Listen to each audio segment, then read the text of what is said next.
Hello, everyone. So I'm back from my break and happy to chair this one interim meeting. As you all know, the note well applies, and I'm happy to see that there are a few of you here today. We do have only one item on the agenda, or like a double item on the agenda today. That is work that are proposals around PACT CBOR. Which are both linked in the notes as always. I have to admit I'm a bit behind with keeping up with the mailing list. I'm just coming back from parental leave, but I trust that you have a better overview of things. So the two items being the draft of the text on the cross-referencing and the pluggable packing methods that Vadim put in there. Generally, I just asked you to start the discussion, but I have one question going starting this. The mail lists one document, the mail listed first on the 16 simple values has a like draft by value. Is that something that's also always in the data tracker, so that we could keep track of it in the regular way?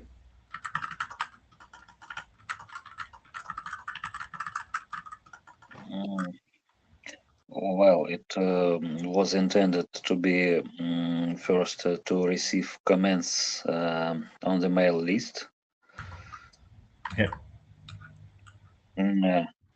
If there is some consensus, then we may proceed with the usual method.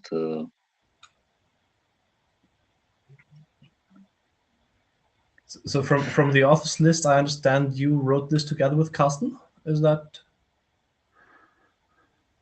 No. No, this is an offer to Carsten. This is sure to be edited before going the usual toolchain way.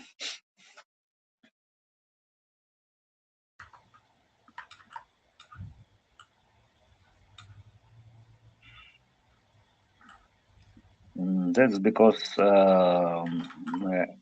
to this moment there are only two specifications of their drafts for using these simple values. So I think it's fair to include both authors to such document.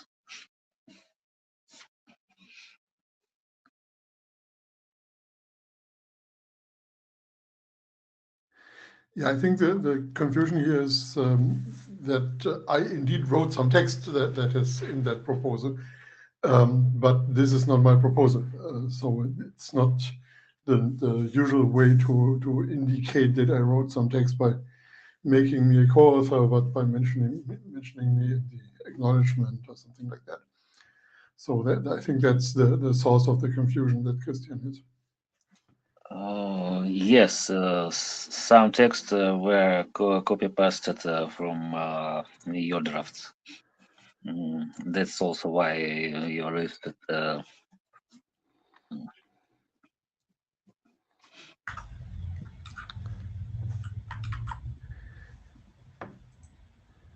Yeah, with that out of the way, maybe we can have a brief technical discussion about this.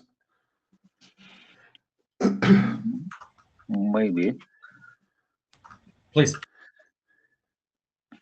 Yeah, so essentially what we have here is something that is quite close to what CBOR Pact already includes. So in CBOR Pact, but first of all, we have this number A, which is currently proposed to be 12. In this draft, it's 16. So that's one obvious difference. But CBOR Pact, of course, is open to going to 16. But I think the main technical difference here, if I understand the email correctly, is that this document is wider open to giving the reference item that the simple value stands for giving that reference item some semantics that is more complex than the simple shared item reference semantics that CBOR Pact provides. So otherwise, it's identical. The actual value that is referenced by the shared item, of course, depends on the table in the CBOR Pact proposal. The table management is an obvious extension point, so it's easy to put in a new tag, for instance, or a new media type that would fill this table with desired shared items that can be referenced by the simple values. But the difference is that this proposal explicitly says the table setup, essentially the table setup mechanism can provide not only a value, but also some semantics on how this shared item is actually included or introduced or inserted into the rump of the sharing. And the example in the email actually has some table, some array management where the next array element after the shared reference is somehow included. We have something like that with function tags in the argument items, so that would fit immediately. But these references are shared references in CBOR Pact, which have a much narrower definition. So that you cannot add a function tag to CBOR Pact, and that's probably something for shared items.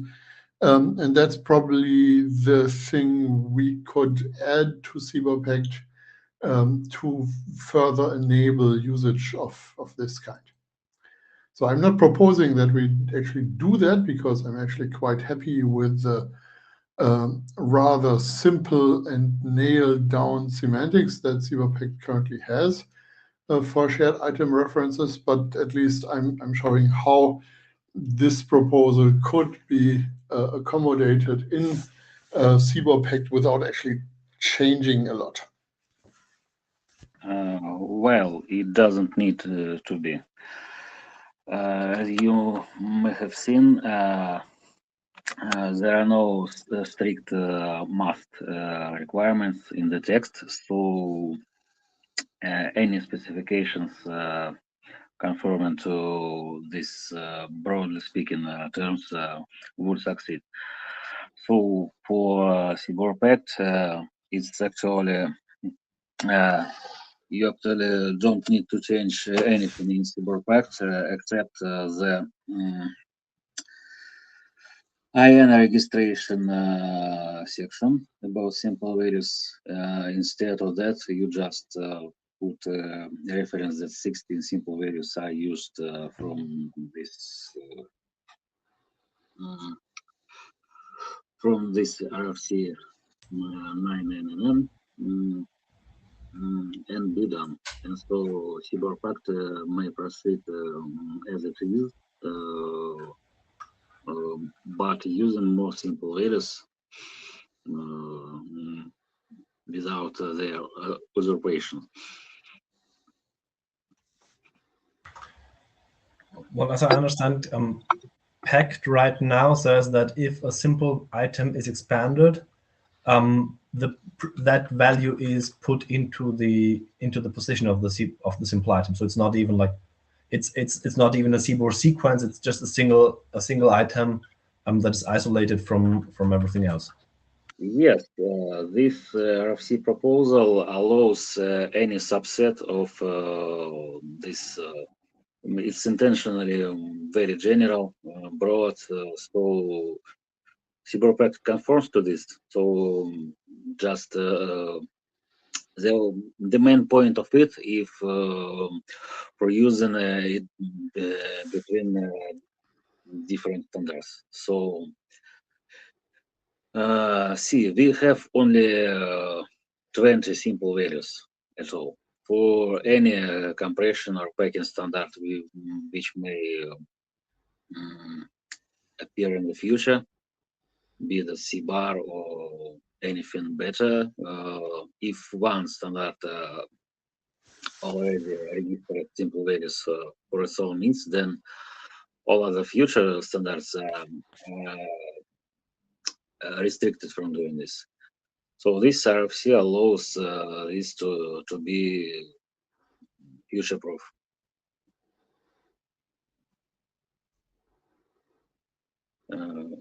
Your microphone is not enabled. Sorry, when you say this RFC, you mean the email, because it's an Yes, RFC when it's published and it's a draft when it's in the data tracker. So it's yes. Let's call this RFC reg symbols.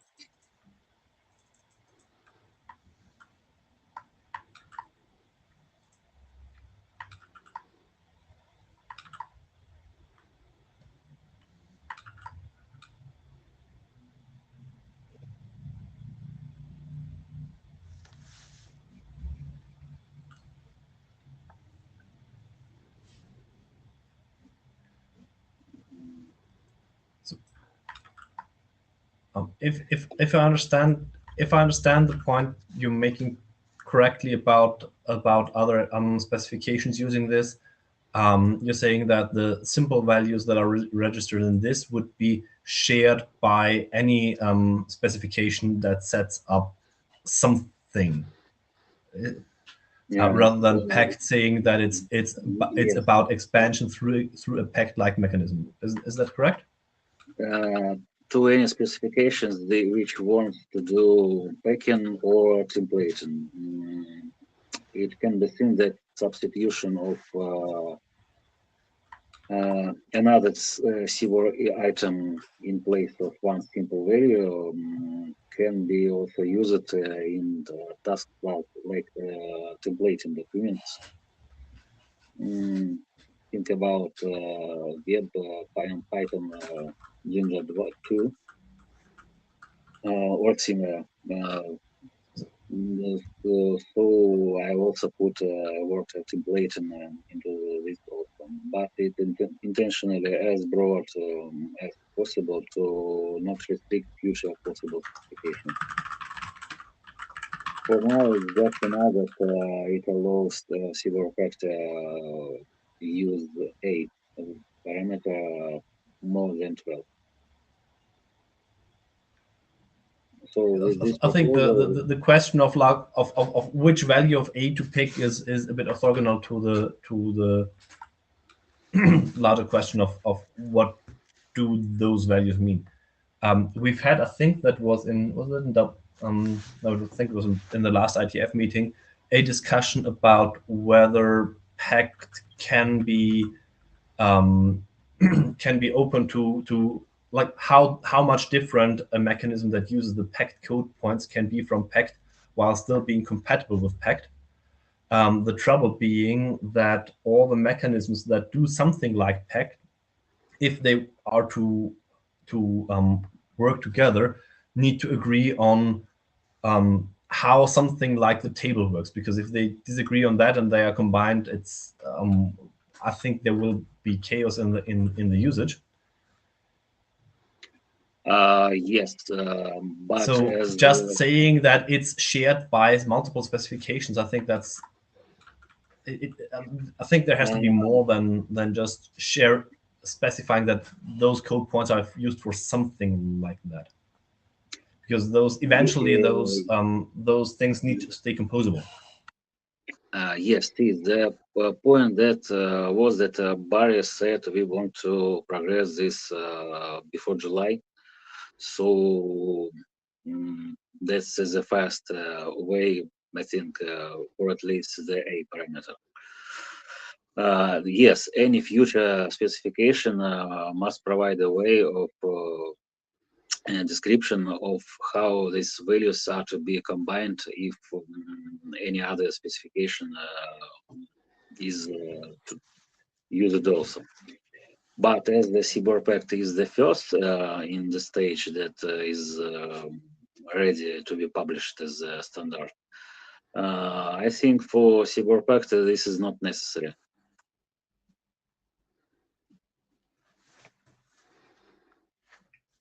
Yeah, so the main difference between what CBOR Pact provides and this proposal is that this proposal is essentially non-committal. It doesn't really say what these shared items mean. And CBOR Pact actually gives shared items a specific meaning, so it's not clear how this would work together with any future proposal. Of course, any future proposal that actually uses the table model of CBOR Pact would be able to specify how the integration of those shared items work. So that this would be one possible way to extend CBOR Pact. Or we could do something like function tags for argument items, which provide a way to actually include the mechanism used for integrating into the actual data being exchanged, in this case to the table setup. I think that the simplicity of the shared item mechanism of CBOR Pact is exactly the right thing to provide.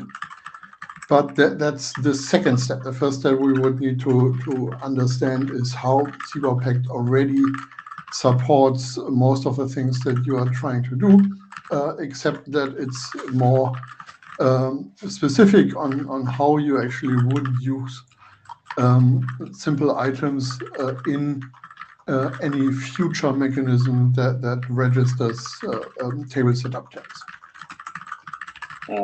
Yes, you are saying about future specifications which, let's say it in object-oriented terms, which inherit from CBOR Pact. But the purpose of this RFC symbols is to allow specifications which do it other way, not based on CBOR Pact. My work in progress is example of such works. It is not based on CBOR Pact. What do you mean by not based on CBOR Pact? It uses very different principles. For example, it does not have shelf table or argument table. Here are some functions and may have tables whichever they want or may not want. This is a very generic mechanism for simulation. One particular case of which is recording. For RFC symbols is supposed to be defined in the way that it gives abstract meaning to simple values, and specifications using it give them more specific meaning. So yes, CBOR Pact gives them more specific meaning, which is usable in practical implementations. RFC React Symbols itself is not supposed to be used without other specifications. The whole point of it is to be this Trump microphone.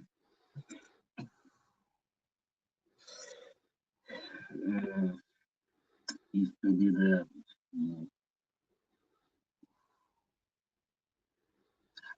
my talking.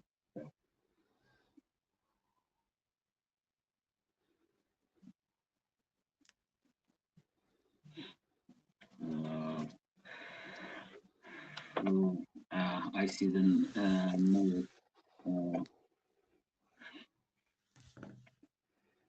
point is to be whole point is to be used by possibility of use this simple values range by different future specifications. It is not intended to be a concrete standard per se.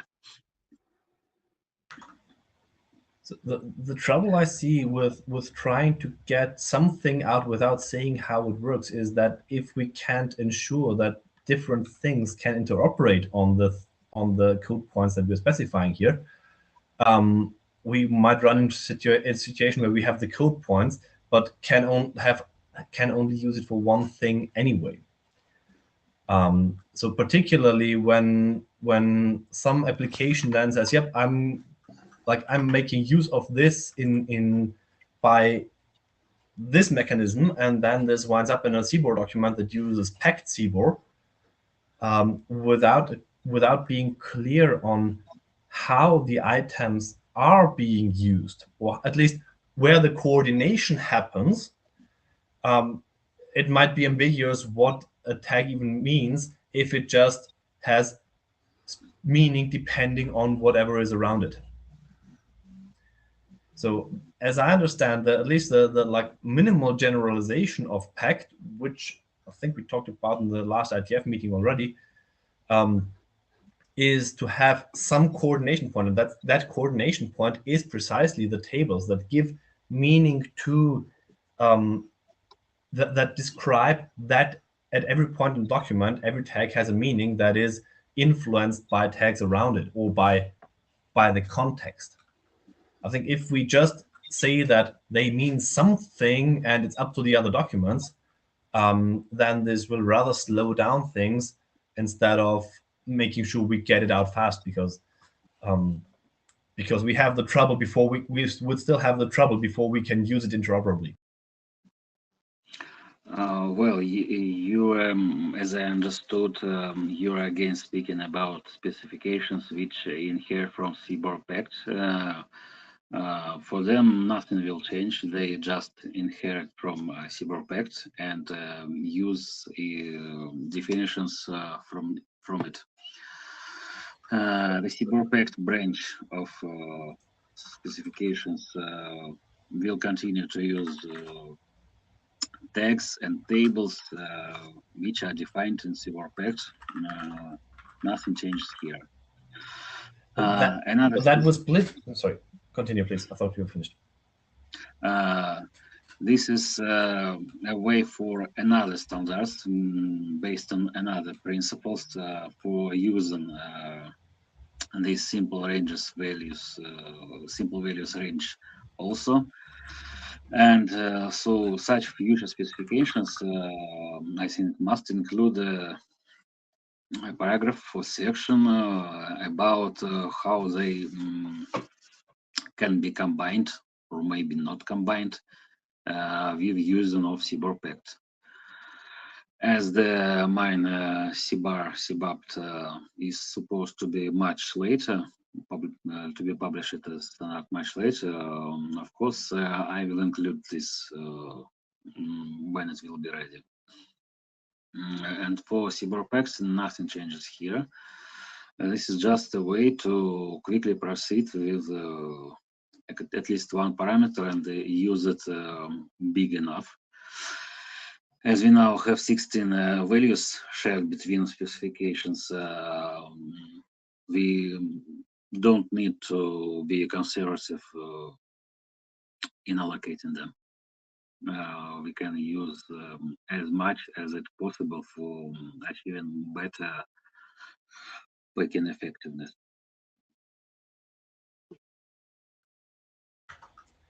So this is just with the CBOR tags expert hat on and not with the chair hat on. I don't think that this is what we should do, because this splits the CBOR ecosystem into things that use that extension point and things that use the other extension point, one of them being packed and one being whatever other thing uses those values.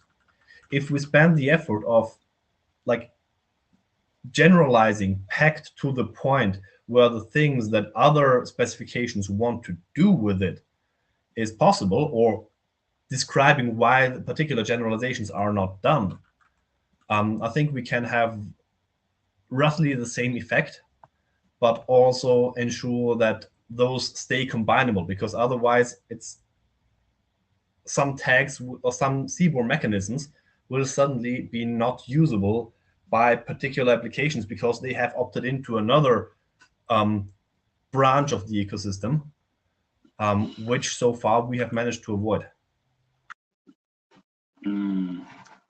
Well, it's exactly the desired effect.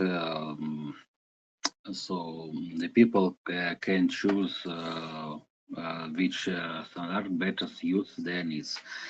But if you think that CBOR Pact can be extended to a way which incorporates these changes, I don't think this is ever possible, and at least it's not fast. Do we want to spend another year in extending CBOR Pact? I think no. I don't know. CBOR Pact was already as good as done half a year ago.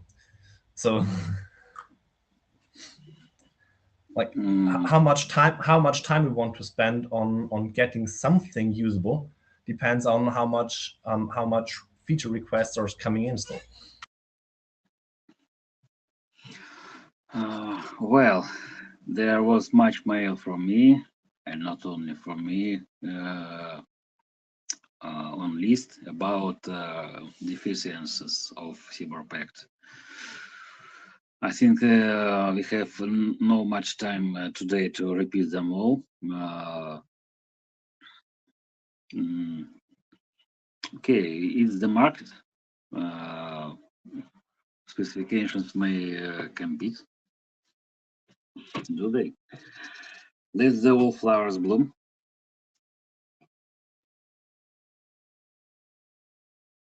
Sorry, yeah, but that's pretty much not the way in which we have curated the CBOR ecosystem. We always wanted to make sure that it is very well defined what happens at a specific point.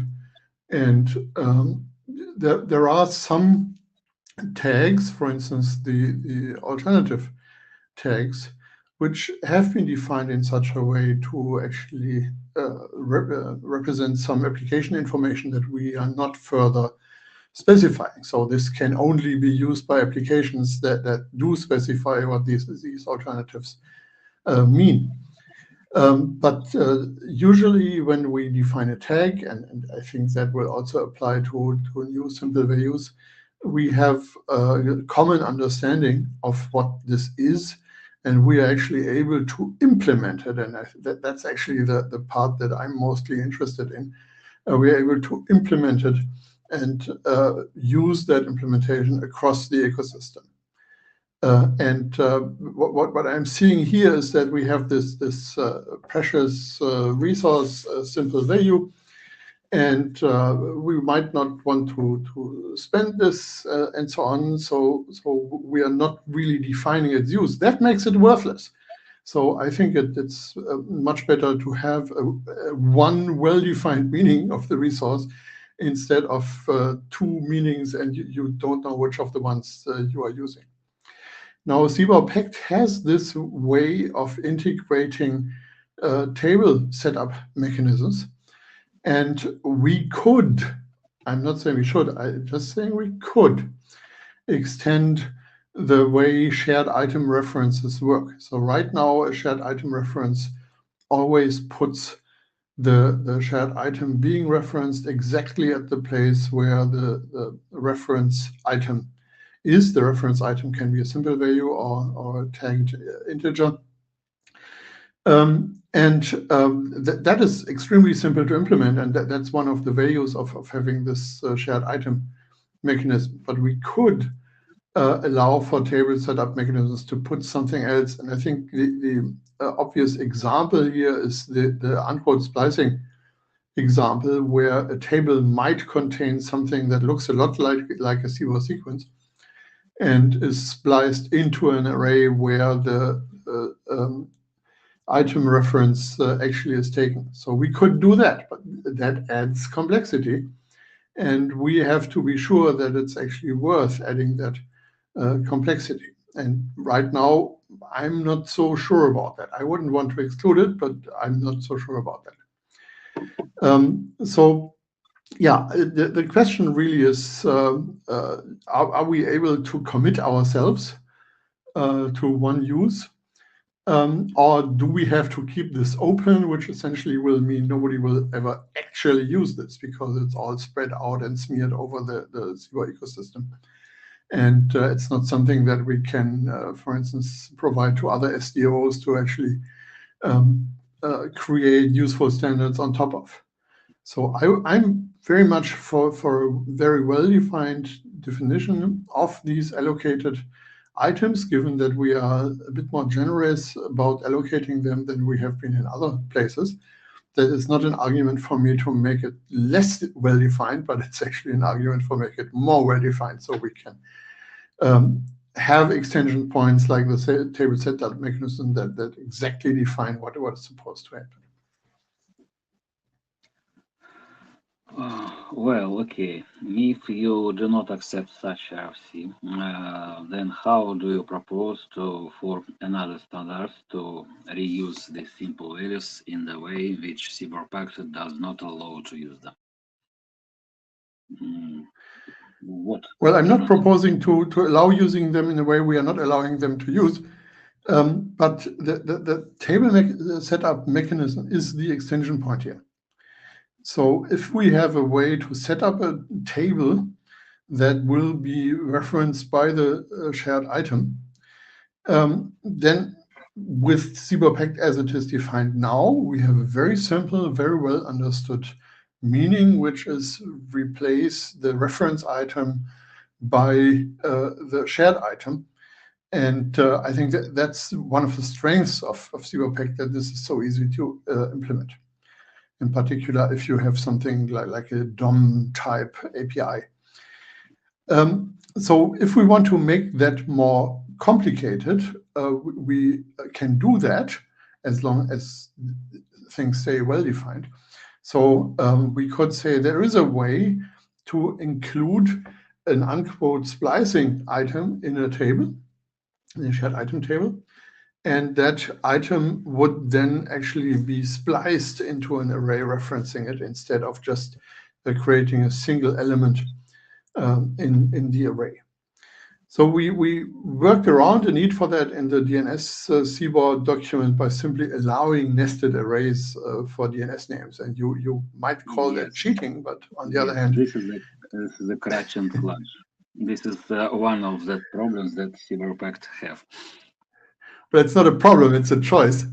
And you may not like that choice very much, but it's a complete solution to that problem, just making unquote splicing unnecessary instead of describing how to implement it. So this is an example that the whole thing in the end needs to make sense for an application. These are tags and simple values that we define so they can be used by application protocols. And we don't have a lot of applications right now that are fully specified. It's definitely hard to design something that is more general in the way that you would like it to, which is essentially the non-committal way. But we could put in small elements like the unquote splicing that I have been talking about.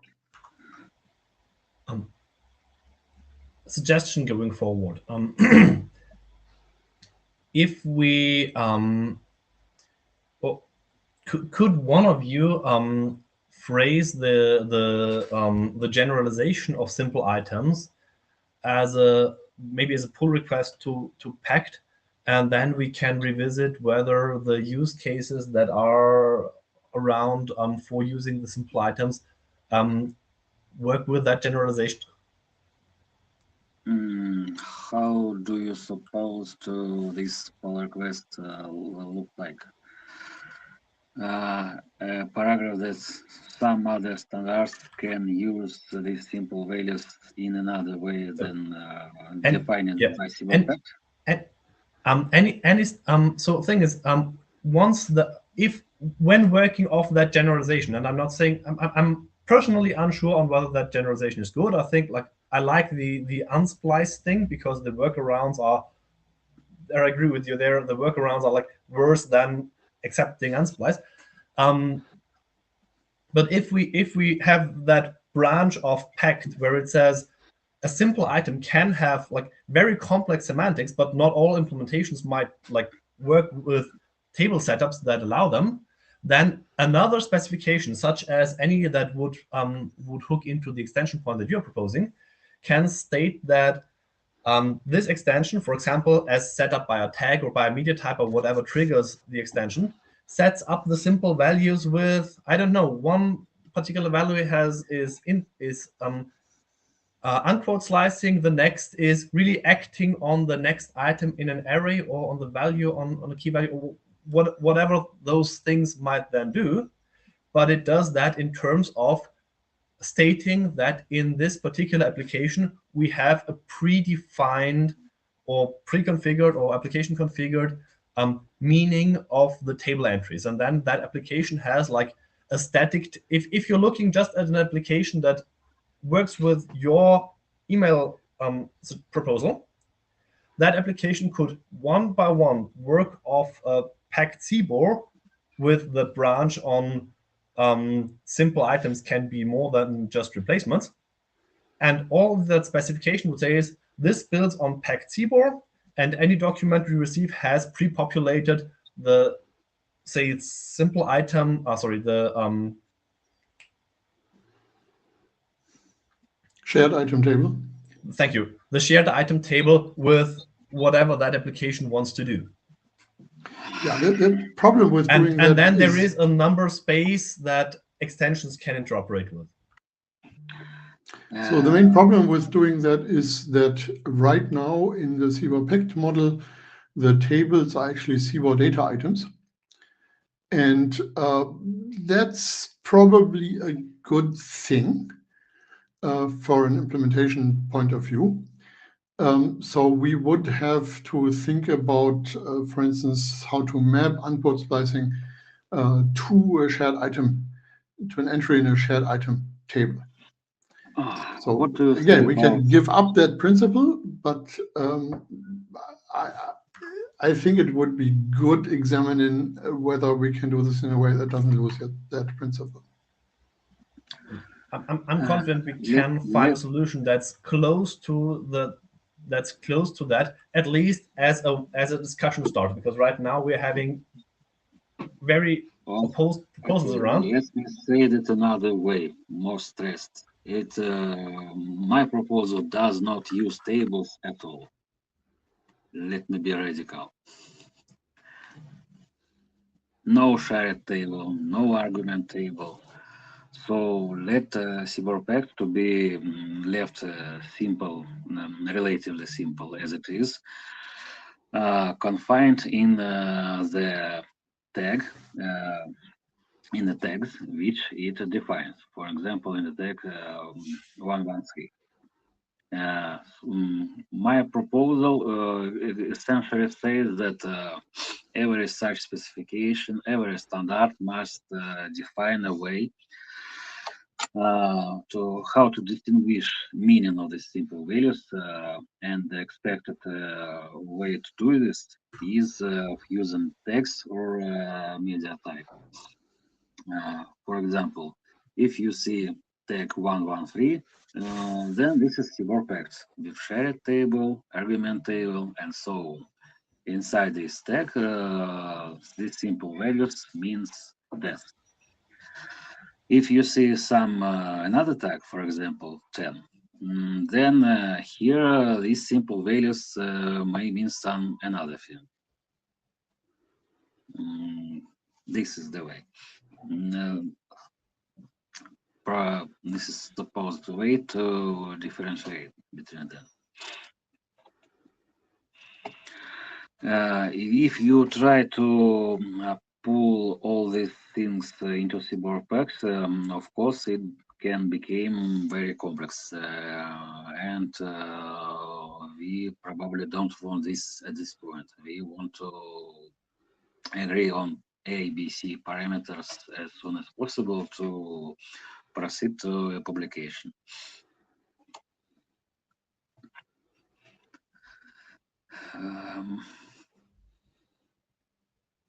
At least this is what I hear at previous interim from Barry.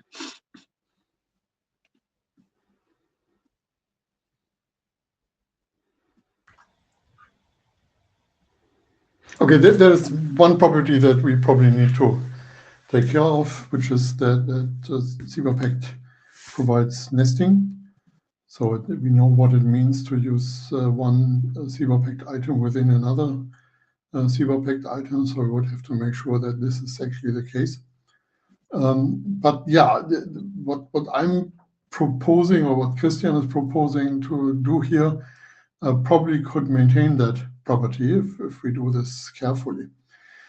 One really important thing about CBOR is that its extension points are defined in such a way that any damage you do in an extension is localized to that extension. So you cannot destroy CBOR by defining a new extension, by registering a value for an extension point. And I would like to keep this robustness, resilience property of CBOR working. So that would be one invariant that I think we need to keep in mind if we do something like this. Well, my email proposal is about this also. We constrain using different meanings of these values to be defined in this tag or that tag, so they can destroy each other. Of course, they must specify some nesting. What I see and I hear, well, not the first interim, that I probably need to make a big presentation about how my CBOR proposal works, because everyone thinks it's implementable in CBOR Pact. It's not. It's different. So maybe I can provide a bit of clarification on that interoperability property, that not destroying things property that Carsten mentioned. If the way the email proposal is set up means that whenever you encounter a media type or a tag that grabs the packed space, or that grabs the packed space, that rules out using any other mechanism there. So, for example, once some predefined an application with predefined meaning of those tags encounters a tag 113, we would suddenly be in unspecified areas, because now those specifications would need to mutually negotiate what happens then. In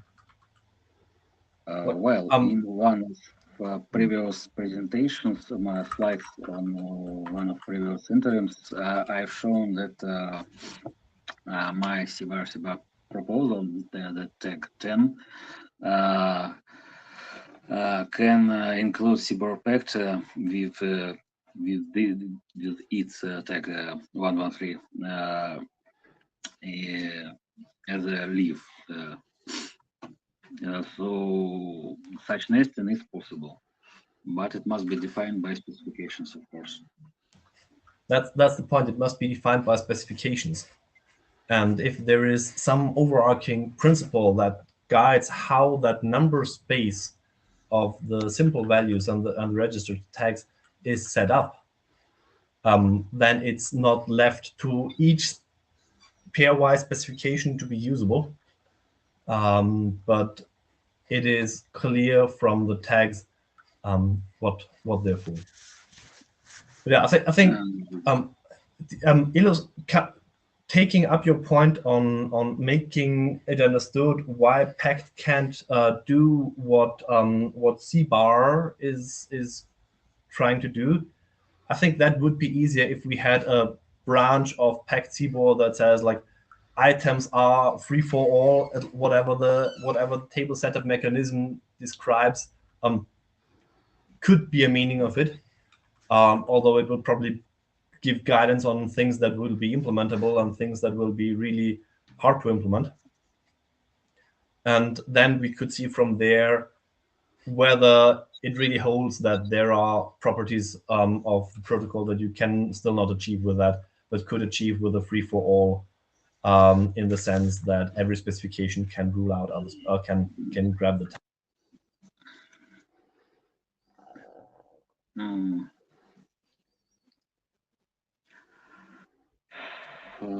I don't think it's implementable as a branch of CBOR Pact.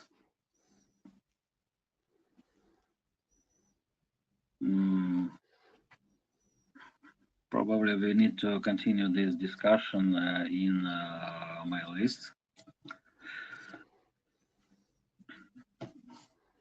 With more thorough comments on the text.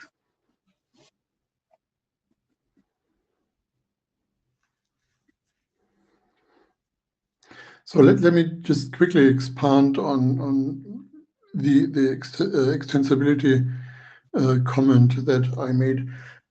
So the interesting thing about providing an extensibility point, and that's probably a protocol design consideration that is not widely understood. If you want to have an extensibility point that actually can be used by a lot of people, then you cannot design it in such a way that anybody who exercises it must be aware about all of the principles that underwent the protocol, that underwent the CBOR ecosystem. Or in other words, you cannot really trust the designer of an extension to consider all the invariants that are necessary for CBOR to work. So we have restricted the way in which the extension point can be operated, hopefully in such a way that really an extension point author cannot do much more damage than make their own extension less usable. And I think that's a really an important problem. And I know a lot of protocol specifications that do not have that property, and these immediately lead to a cathedral type development structure. So only the working group can touch the thing because nobody else can possibly understand what they have to do to exercise the extension point. That's bad. So the CBOR extension points have been designed to be bazaar style extension points, with one big exception, which is the AI values of 28, 29, 30. So these actually do require a considerable consideration, but we haven't made this an extension point. So we can still use those at some point, but it's not an extension point that can just be exercised by registering a tag or a simple value. So just as background for what we are trying to achieve when we talk about extensibility.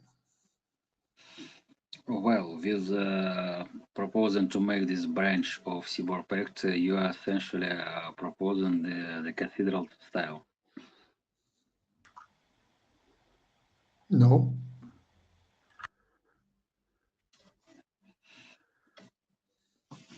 So CBOR Pact is doing a number of registrations that can be used by an application or not. It really is a tool that can be used by an application protocol designer. And yeah, we expect application protocol designers to do this. We have several protocols in mind that actually could benefit from CBOR Pact getting finished. So that's why we are working on this. But there is no cathedral mechanism except for AI 28, 29, 30 that is in the CBOR ecosystem at this point in time.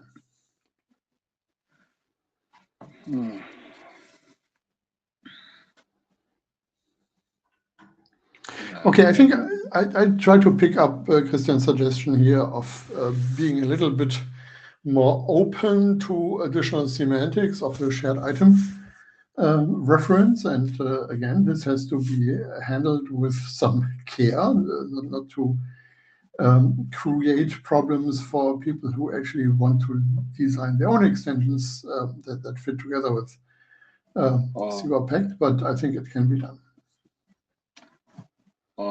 Okay, can you write a section or paragraph into CBOR Pact describing how this could be done for us to discuss this text on the list? Yeah, that's the idea. That would become a pull request. It will probably take about a week to create it because it's not entirely trivial. But we should be able to discuss it next week. What next week? With the week following this week.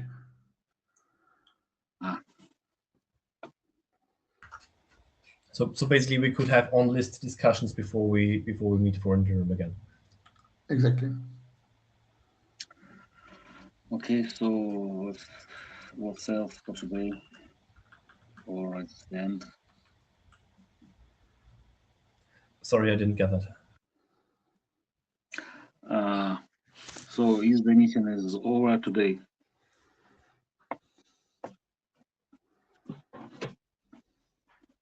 Well, there also was another email about using string compression, referencing RFC 7400, which thank you, that's a nice reference. And I think again we not typing. Yeah. So maybe we can spend 5 minutes on that. So basically what RFC 7400 did, it offered a way of doing LampedZiff style compression to the packet headers in 6LoWPAN packets. And that was at the time motivated by some rather inefficient headers that were defined by the DTLS encoding at the time. DTLS 1.2 was extremely redundant. So that's why LampedZiff encoding actually does something useful there. So this came from a very different direction, already having an encoding and wanting to compress that encoding in the traditional data compression sense. And of course, something similar could be added to some CBOR tag, some CBOR mechanism that we could define. So one other example that we're currently looking at is for DNS CBOR to deal with large amounts of 0 bytes in IPv6 addresses. This may be a surprising thing, but it actually turns out that there are lots of examples out there where only about 70 to 75 bits of an IP address are actually used. And that means that DNS CBOR can actually benefit from compressing the IPv6 address, which otherwise is just a byte string from the point of view of DNS CBOR. And what this shows is that we can have essentially orthogonal mechanisms which are orthogonal to things like shared items and argument items in CBOR Pact that can be added to complete an application protocol like DNS CBOR that provides various forms of concise representation of information. And I'm not sure we are completely done with specifying that, but it's a really simple addition to DNS CBOR, and it actually does save quite a few bytes in real world examples.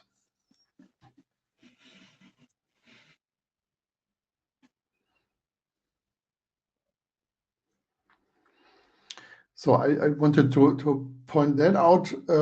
Maybe we can use the last 4 minutes to look at the other draft and see what our planning, what our time boxes are for these drafts. Lawrence isn't here, so we probably cannot really discuss CDE, but what are we trying to do here? Working group last call ended end of March. It's mid-June now.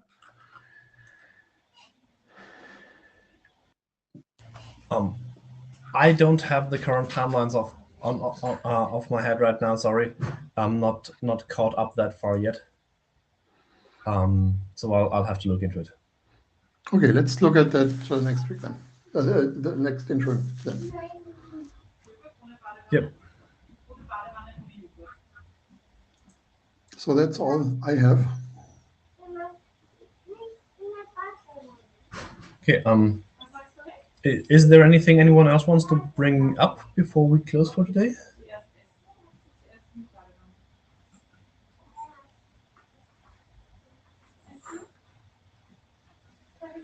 In that case, I'm curious of the state we will meet again in 2 weeks in. And yep, thanks for the meeting. Have a productive week. Bye. Thank you, and thank you for your proposals, Vadim. Okay, thank you.